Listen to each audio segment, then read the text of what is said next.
Santehene Otumfuo II has voiced deep concern over the rising departure of healthcare and education professionals from Ghana, urging the government to implement urgent measures to reverse this troubling trend.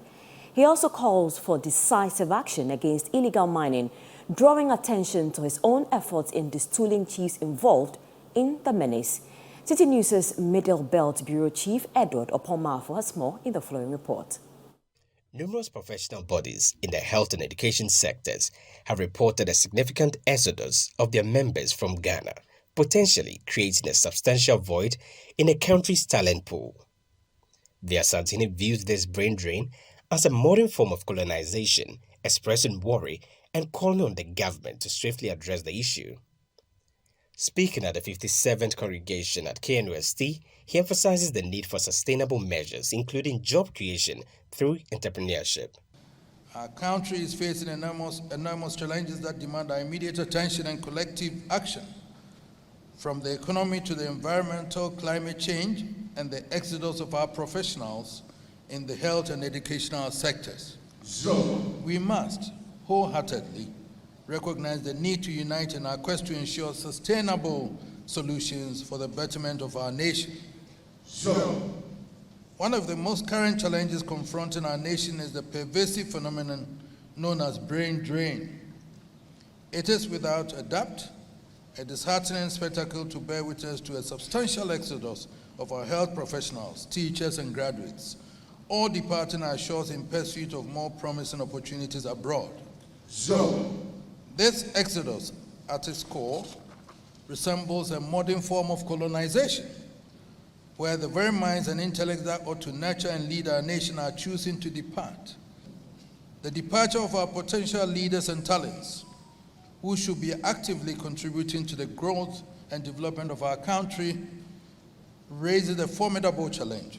We must collectively work to transform our country into an enticing and compelling destination for our youth, a place where they have unshaken faith in their capacity to thrive and succeed. So, to achieve this, I call upon the government and all stakeholders in education to embark upon innovative strategies aimed at retaining and harnessing the potential of our young graduates. Addressing the issue of illegal mining, the Asantehene urges the government to follow its example of the stooling chiefs allegedly involved in the practice and take drastic action against those engaged in it. He believes such decisive measures will effectively tackle the problem. Vice President, whenever I speak, I am compelled to denounce this destructive practice of galamsey.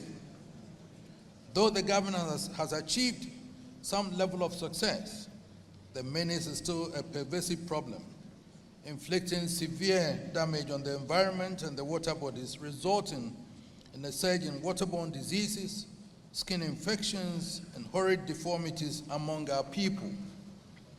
I call on all stakeholders to be vigilant and help the government to flush out these illegal miners. So, not so long, we all heard of actions I took against some chiefs in my kingdom who were either covertly or overtly involved in galamsey activities. And I urge the government to take reciprocal actions in the fight against galamsey. So, chiefs as custodians of the lands bear a solemn responsibility to act with integrity and diligence in safeguarding our natural resources. The government, too, must step up its efforts to protect our land and combat this destructive force that is eroding our nation from within.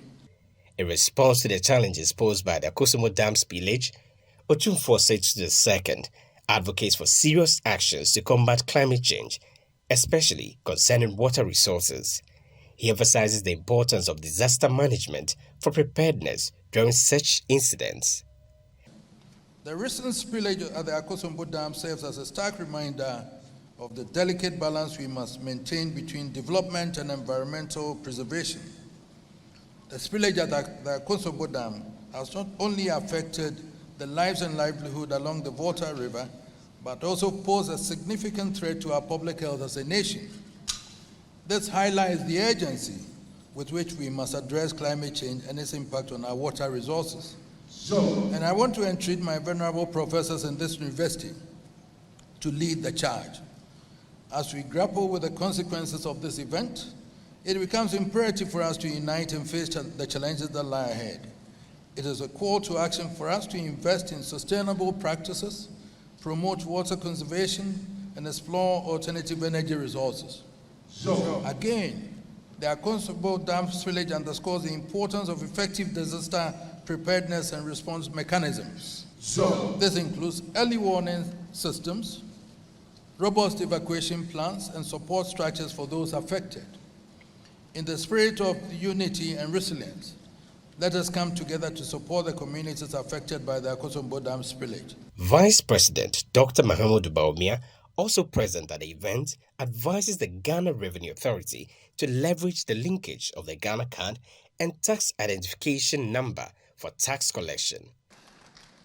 By making the Ghana card number the tax identification number, GRA can also tell who has filed and who has not filed their taxes. And so it is rich data that is available to GRA. And that rich data, I'm asking GRA to use that data.